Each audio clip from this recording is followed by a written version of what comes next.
This story is titled, My Mom Threw Me Out, Replaced Me with My Stepsister, and Used My College Fund. Now she's at my doorstep begging to live in the house I inherited from Grandpa. Hey everyone, before we jump into today's video, I need your help. We've noticed the channel is losing some traction, and subscribing is one of the best ways you can support us. It's quick, free, and it helps us keep bringing you awesome content. Your support means the world. Let's keep this channel growing together. Thanks so much. Now let's start the video. You ever realize your mom sees you as a placeholder for someone else? Yeah, that's where this story starts. My name's Lily, 23 female, and up until I was 13, I thought my family was normal. My dad, Ethan, was a superhero in my eyes. Always present, always loving. My mom, Fiona, well, she was more of a perfectionist who was never satisfied. Growing up in a cramped two-bedroom apartment didn't feel like a struggle because Dad made it magical. Weekends were for homemade pancakes, balcony gardens, and building forts in the living room. Fiona? She'd hover in the background, usually muttering about how we needed more money or a bigger place. It wasn't until Dad got sick that I realized just how little Fiona cared about the life we had. When the doctor said the words pancreatic cancer, my dad tried to laugh it off. "I'll be fine, kiddo," he'd say. But I could see the truth in his tired eyes. He wasn't fine. Within months, the man who used to pick me up and swing me around could barely hold a coffee cup. The day he died, Fiona fell apart. Or at least that's what she wanted everyone to think. She cried a lot in front of people, but at home she checked out. I guess I reminded her too much of him. She stopped talking to me, unless it was absolutely necessary, and spent most of her time locked in her room. If it weren't for Grandpa Henry, I don't know what I would have done. Grandpa wasn't just a stand-in parent. He was everything. He took me in like it was the most natural thing in the world. His house, a beautiful old Victorian, became my safe haven. Weekends turned into weeks, and before long, I was living there full-time. Grandpa never complained, not once. He'd just smile and say, "This house was always meant to be full of family." I'd hear from Fiona now and then, mostly out of obligation. The conversations were short and forced, like she was checking something off a to-do list. She'd ask about school, barely listen to my answers, and then rush off to take care of something. It hurt, but I got used to it. Grandpa was my real family now. Then, out of nowhere, Fiona showed up at Grandpa's house one sunny Saturday morning.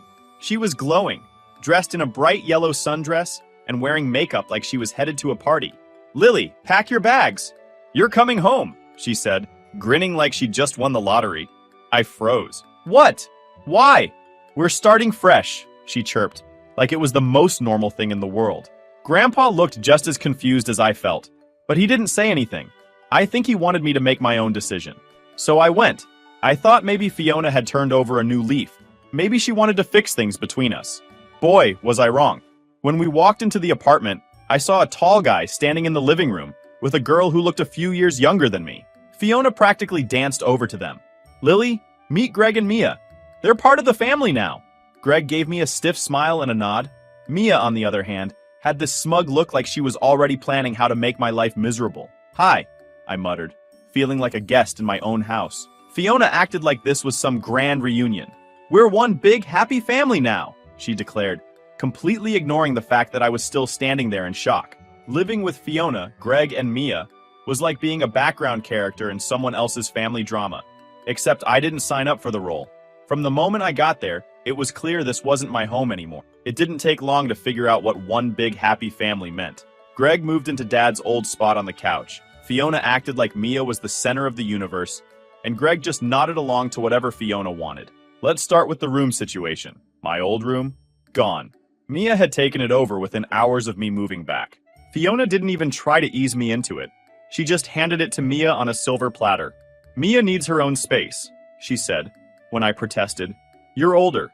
You can make do in the guest room," as if that was the end of the conversation.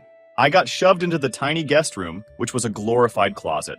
I barely had enough space for my bed and a desk, let alone my books or clothes. From that moment on, it was clear. I wasn't part of Fiona's perfect little family. I was just an afterthought. Mia wasted no time making herself at home in my room. She hung up string lights, slapped posters of boy bands on the walls, and filled the closet with clothes I'd never be able to afford. She didn't even ask if I wanted to keep anything that was in there. It was like a slap in the face every time I walked past the door. "Hey Mia, can I grab a few of my books from the shelf in there?" I asked one day. She looked at me like I'd asked her to hand over a kidney. I guess, but don't mess up my stuff." "Her stuff?" My books were in my room, but apparently that didn't matter anymore. It wasn't just the room, though. Fiona's favoritism ran so deep, it was like she'd completely forgotten I existed. Mia wanted ballet lessons? Done. Fiona didn't even hesitate. She pulled out her wallet and signed Mia up for private classes the same day. When I was younger, I begged for dance lessons. Fiona had told me we couldn't afford it. When I pointed this out, Fiona waved me off. Mia has real talent, Lily. She deserves this. Oh, and let's not forget the phone. My phone was an old hand-me-down that barely worked. Meanwhile, Mia complained that her phone was too slow, so Fiona went out and bought her the newest iPhone. Mom, my phone is literally falling apart, I said one night. You'll get one when it's necessary, Fiona replied, without even looking up from her laptop. But the worst part wasn't the material stuff. It was the attention. Fiona acted like Mia was her only child. Every time I tried to talk to her, Mia would interrupt with some minor crisis, and Fiona would drop everything to help her. Mom, can we talk about my college plans? I asked one evening while she was cooking. Before she could answer, Mia waltzed into the kitchen. Mom, I can't figure out this math homework, she whined, holding up a worksheet. Fiona immediately turned to her. Oh, sweetie, let me help you. But what about later, Lily? Fiona said, brushing me off like I wasn't even there. Later never came. Mia was also the queen of passive-aggressive comments. She had this way of making me feel small without outright saying anything cruel. Oh, I didn't realize you were still wearing those shoes, she said one day, looking at my scuffed sneaker. They're like vintage or something, right? Or my personal favorite. Oh, I thought you didn't care about having nice things. That's like your vibe. I tried to stay out of the way as much as possible. I spent most of my time in the tiny guest room or at the library. But even when I wasn't around, Mia found ways to make me feel unwelcome. She'd leave her stuff all over the house. Shoes in the hallway, textbooks on the couch, hair ties in the bathroom, and then blame me when Fiona asked about the mess. Lily, can you clean up after yourself? Fiona said one night, holding up a pink hairbrush that was clearly Mia's. That's not mine, I replied, but Fiona didn't want to hear it. Just pick it up. It's not a big deal. It wasn't just Fiona either. Greg wasn't much better. He acted like Mia was some kind of prodigy who could do no wrong. Whenever Fiona started talking about how amazing Mia was, Greg would chime in with his 2 cents. She's so dedicated, he said one night at dinner. Always practicing ballet and studying so hard. Mia giggled, like she wasn't lapping up every word. Meanwhile, I was sitting there, eating my spaghetti in silence, wondering if they even remembered I was at the table. The few times Greg did talk to me, it was always condescending. Lily, you should try to be more like Mia, he said once. She's really going places. I wanted to scream. I was working my butt off in school, keeping my grades up, and planning for college. But none of that mattered because I wasn't Mia. One day, I decided to push back. You know, not everything has to revolve around Mia, I said during dinner. The table went silent. Fiona stared at me like I'd grown a second head. Lily, that's uncalled for, she said, her voice icy. Mia is adjusting to a new family dynamic. You need to be more supportive. Supportive? I was barely hanging on. And she wanted me to be supportive? I knew then that things weren't going to get better. Fiona didn't see me as her daughter anymore. I was just an inconvenience, a reminder of a life she didn't want. Mia, on the other hand, was everything Fiona thought a daughter should be. Obedient, pretty, and eager to please. And Greg? He was just happy to go along with whatever made Fiona happy. I started spending less and less time at home. I'd stay late at school, hang out at the library, or go for long walks just to avoid being in that house. The less I saw of Fiona, Greg, and Mia, the better. But deep down, I knew I couldn't avoid them forever. Graduation was coming up, and with that fight would change everything. The closer I got to graduation, the more I felt like I was walking into war with Fiona. She was all smiles and fake enthusiasm whenever we had family dinners, but I could feel the tension building. It was like she was waiting for the right moment to drop a bomb on me. Meanwhile, I'd been quietly making plans for my escape. College applications, sent, acceptance letters, received, financial aid forms, filed. I wasn't about to let Fiona or anyone else mess this up for me. Dad's college fund was my ticket out, and I wasn't going to waste it. I figured I'd break the news after dinner one night, hoping that if I framed it as good news, Fiona wouldn't have a reason to flip out. But of course, she found a reason. Mom, Greg, I've got some exciting news, I started, keeping my voice calm. I got into State University. I'm going to study finance and business management. For a second, the room went quiet. I thought maybe, just maybe, Fiona would surprise me and be happy for me. But instead, she exchanged a look with Greg that made my stomach sink. Actually, Lily, she said, setting her fork down, Greg and I have been talking, And we think it's better if you don't go to college right now. I blinked. What? Greg cleared his throat, like he was about to deliver some grand speech. College isn't for everyone, Lily. We think it would be more practical for you to start working after graduation. You can save up some money and maybe go to school later if you still want to. My heart was pounding, but I tried to stay calm. I don't need to save up. Dad left me a college fund for this exact reason. Fiona shifted uncomfortably in her chair. About that fund? I froze. What about it? Mia's been excelling in school, Fiona said, her tone sweet, like she was trying to convince me this was a good thing. She has so much potential, and we think it would be better to use the money for her education. I couldn't believe what I was hearing. You want to take my college fund and give it to Mia? Greg chimed in, all smug and condescending. She's very talented, Lily. It's the right thing to do. You should want to support your sister.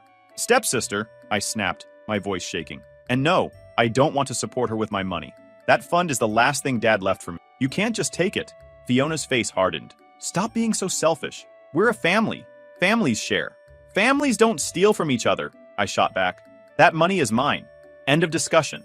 But Fiona wasn't done. If you can't support this family, then maybe you don't belong here, she said, her voice icy. I stared at her, my chest tightening. Are you seriously kicking me out because I won't let you take what's mine? Fiona didn't even blink. If you're going to act like this, then yes. You're toxic, Lily. This family doesn't need that kind of negativity. Greg nodded along, like a little lapdog. Mia, of course, just sat there smirking.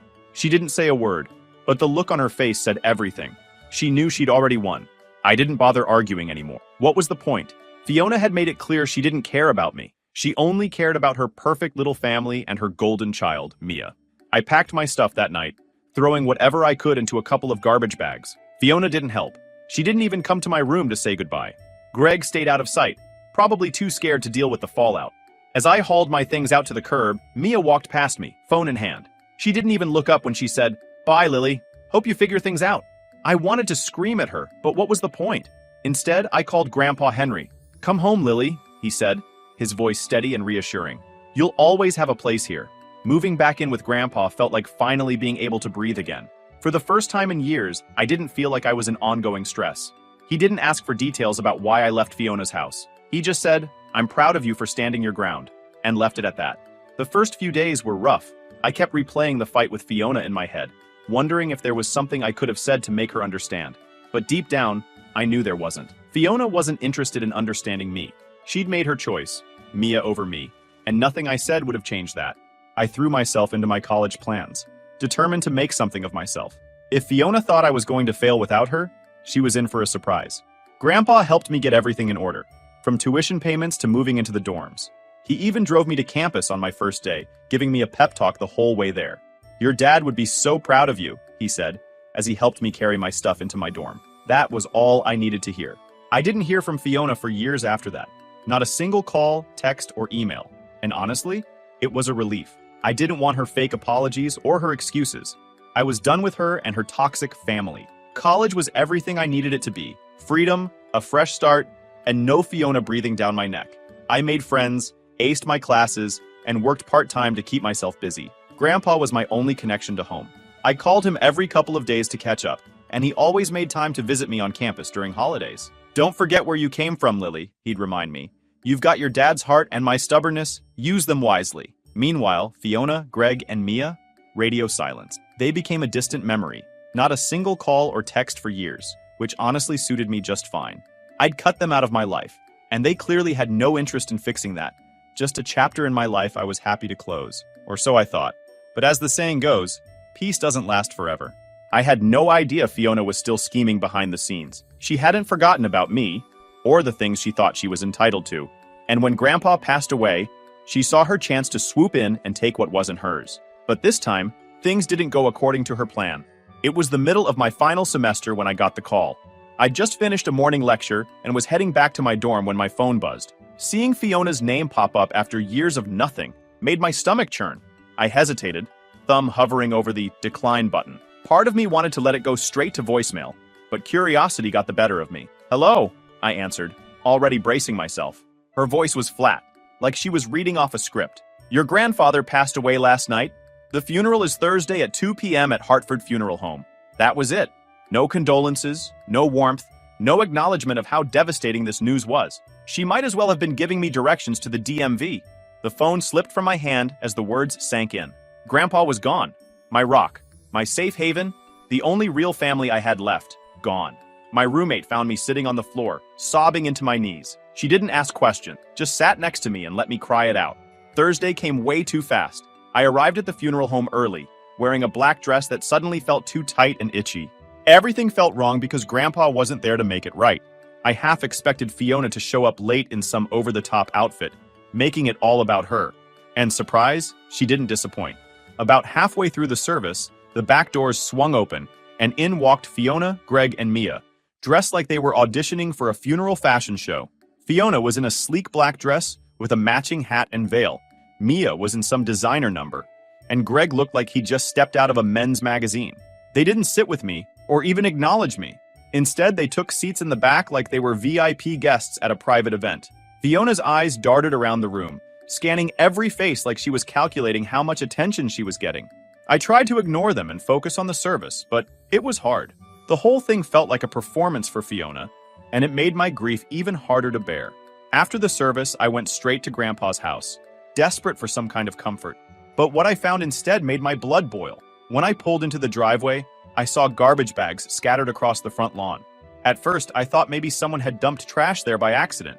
But as I got closer, I realized it wasn't trash. It was my stuff. My clothes, books, photo albums, and keepsakes were all stuffed into ripped garbage bags, spilling out onto the grass. My childhood memories, the little pieces of my life, treated like garbage. I tried my key in the front door, but it didn't work. The lock had been changed. I stood there shaking with rage and disbelief when the door swung open. Fiona stood in the doorway, still wearing her funeral dress, but now with a smug smile on her face. "Oh, good. You're here to collect your things," she said casually, like she was doing me a favor. "This is my house now. Dad's finally gone, and as his only child, I'm the rightful heir." I stared at her, struggling to find words. "You couldn't even wait until after the funeral?" She shrugged. "Why drag things out? I need to make space for Mia's things. She's getting your old room, by the way. She's always wanted a bigger bedroom." Her cold, calculated cruelty left me speechless. I didn't bother arguing. I just grabbed as many of my belongings as I could carry and stuffed them into my car. That night, I sat in my dorm room surrounded by garbage bags, trying to make sense of what had just happened. Fiona hadn't just betrayed me. She disrespected Grandpa in the worst way possible. I thought about calling a lawyer or doing something to fight back, but I didn't even know where to start. I felt powerless, like Fiona had won again.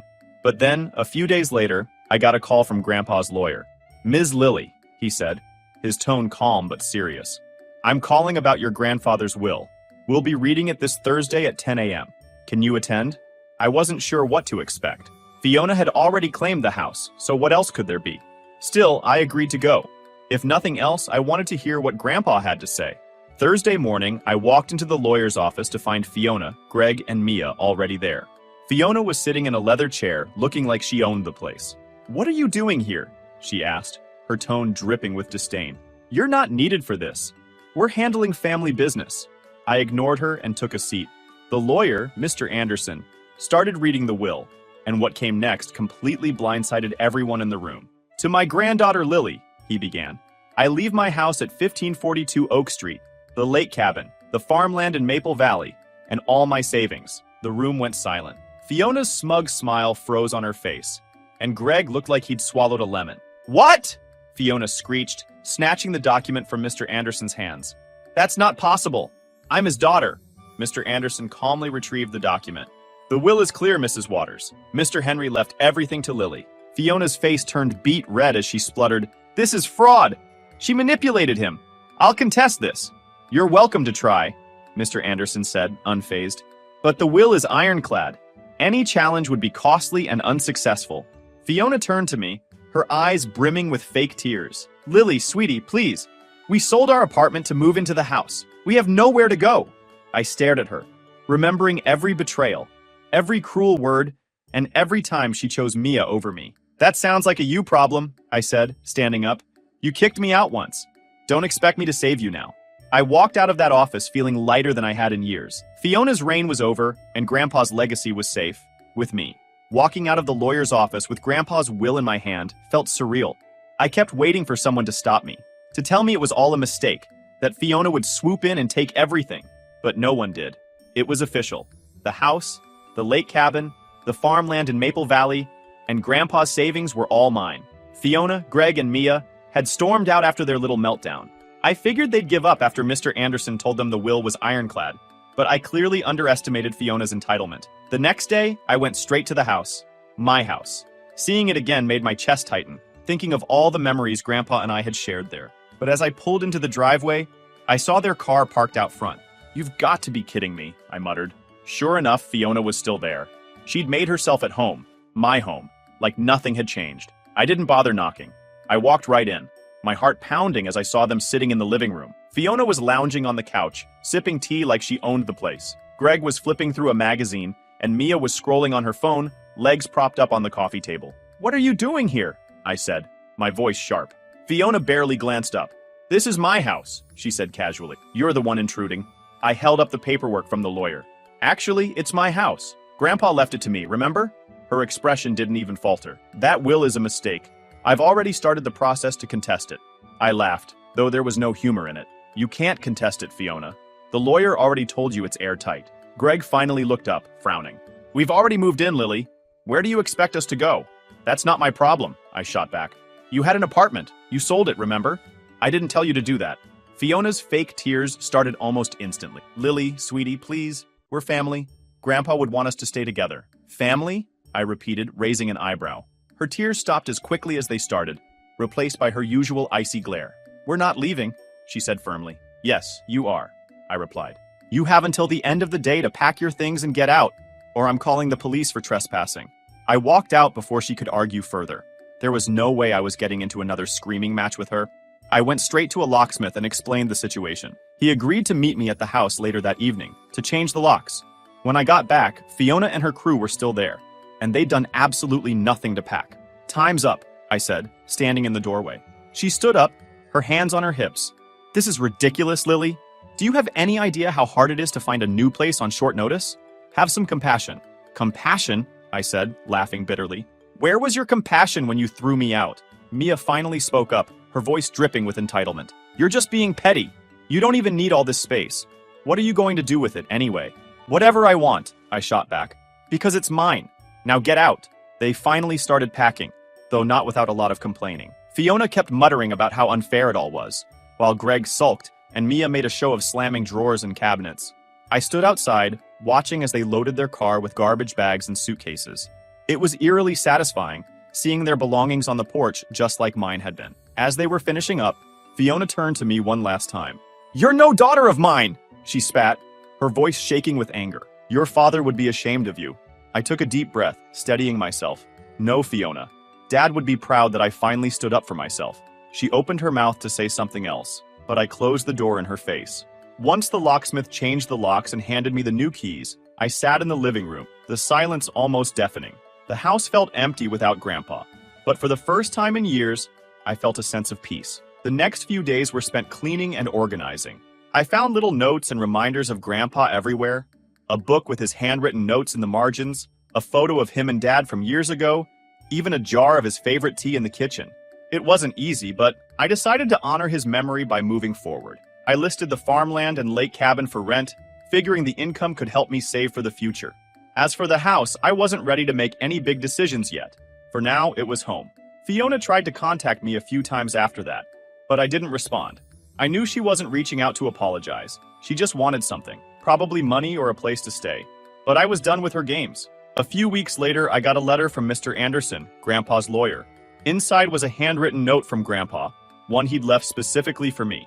"Lily, if you're reading this, it means I'm gone. I'm sorry I couldn't stick around longer, but I know you'll be okay. The house, the cabin, and the farmland are yours to do with as you see fit. Just promise me you'll keep the family photos in the attic. Some memories are worth holding on to, even the painful ones. I'm proud of you, Lily. Always have been. Always will be. Grandpa Henry." I sat there for a long time, holding the letter, tears streaming down my face. Fiona had tried to take everything from me, my home, my future, my sense of self. But in the end, Grandpa had given me the tools to fight back. This wasn't just a win for me, it was a win for everything he and Dad had worked so hard to build.